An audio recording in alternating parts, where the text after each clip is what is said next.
ராவணனின் மனைவி மண்டோதரியை பற்றிய அறிவோம். முன்ஜென்மத்தில் மதுராவாக பிறந்த இவள் மிக அழகாக இருந்தாள். எல்லா கடவுள்களும் அவளை ரகசியமாக விரும்பினர். ஆனால் அவள் இதயத்தில் சிவன் மீது காதல் கொண்டிருந்தாள்.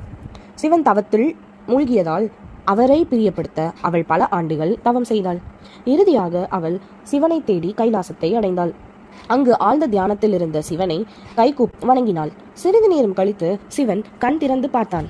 அவன் முன் அமர்ந்திருந்த அழகிய இளம்பெண்ணை பார்த்தவுடன் சிவன் காதலில் விழுந்தார். மறுநாள் காலை ஒரு வேலையாக சென்றிருந்த சிவனின் துணைவி பார்வதி வீட்டிற்கு திரும்பிய போது அவள் படுக்கையில் ஒரு விசித்திரமான பெண்ணை கண்டார். அவள் கோபத்தால் வெறித்தனமானாள். அவளது கோபம் அதிகமானது.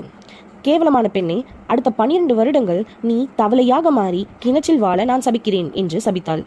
மதுரா கண்ணீர் விட்டு அழுதாள். சிவன் அவளுக்கு ஆறுதல் கூற முயன்றார். ஆனால் சாபத்தை திசை திருப்ப வழி இல்லாததால் அவர் உதவியற்ற நிலையில் இருந்தார். சிவன் மதுராவிடம், மதுரா, என்னால் சாபத்தை மாற்ற முடியாது. ஆனால் 12 ஆண்டுகள் தவளையாக வாழ்ந்த பிறகு நீங்கள் ஒரு அழகான பெண்ணாக மாறி ஒரு பெரிய மனிதரை மணந்து கொள்வீர்கள் என்று நான் ஆசீர்வதிப்பேன் என்றார். இதற்கிடையில் அசுர மன்னன் மாயாவும் அவரது ராணி ஹேமாவும் ஒரு பெண் குழந்தைக்காக ஏங்கிக் கொண்டிருந்தனர். அவர்களுக்கு ஏற்கனவே மாயாவி மற்றும் துந்துவி என்ற 2 ஆண் குழந்தைகள் இருந்தனர். ஆனால் இப்போது அவர்களுக்கு ஒரு பெண் குழந்தை வேண்டும் என்று எதிர்பார்த்தனர். அசுர மாயா ஒரு பெண் குழந்தையை பெறுவதற்காக 12 ஆண்டுகள் தவம் செய்ய தொடங்கினார். 12 வருடங்கள் சென்று தவத்தின் கடைசி நாளில் குழந்தை அழும் சத்தம் கேட்டது. அவர்கள் குக்குரலை பின்தொடர்ந்து ஒரு அருகில் உள்ள கிணற்றில் இருந்து வெளிப்படுவதை உணர்ந்தனர்.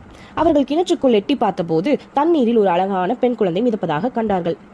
தவளையாக வாழ்ந்த 12 வருட சாபத்தை முடித்துவிட்டு பெண் குழந்தை உருவாக மாறிய மதுரா மிகவும் அழகாக இருந்தாள். அவளுடைய அற்புத அழகை கண்ட அவர்கள் திரும்ப அழைத்து கொண்டு, கடைசியில் சிவன் நமக்கு ஒரு பெண் குழந்தையை பெற்றுக் கொடுத்தார், அவளை நம்மளாக வளர்த்து ஆளாக்க வேண்டும் என்று எண்ணினர்.